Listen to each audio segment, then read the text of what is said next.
प्रकाश प्रवृत्ति और मोह होने से जो दुखी न हो और निवृत्ति होने से उनकी इच्छा न करे, उदासीन मनुष्य के समान जिसको सब दुख समान है और गुणों के कर्म होते ही रहते हैं।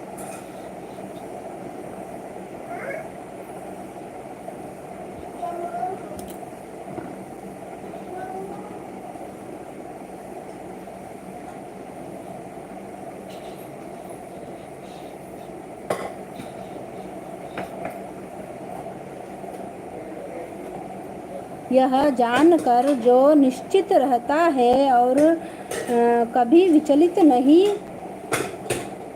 होता, जिसको सुख और दुख, मिट्टी पत्थर और सुवर्ण, प्रिय और अप्रिय, निंदा और स्तुति समान है, जो धीर है, जिसने सभी बखेड़े छोड़ दिए हैं, उसे गुणातीत कहते हैं। जो अनन्य भक्ति से मुझे पूजता है वह तीनों गुणों को जीत कर ब्रह्म भाव को पाता है, क्योंकि ब्रह्म का और विकार रहित मोक्ष का और सनातन धर्म का और अखंड सुख का भंडार में ही हूँ।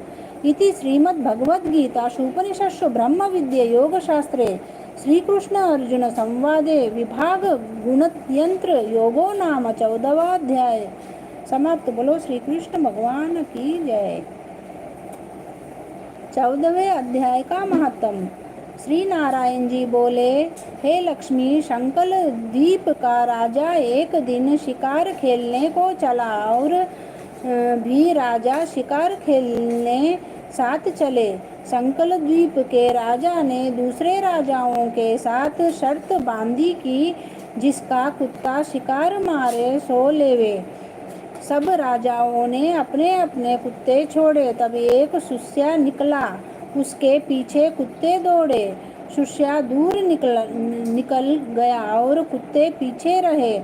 संकल द्वीप राजा के कुत्ते ने सुस्या को पकड़ा। लोगों ने शोर किया तो कुत्ता दूषित हो गया और सुस्या फिर भागा। कुत्ते के दांत सुस्या को लगे थे।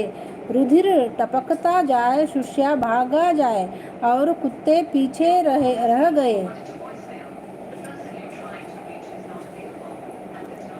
भागते भागते वन में एक कच्चा तालाब पानी से भरा था। वहाँ साधु रहता था।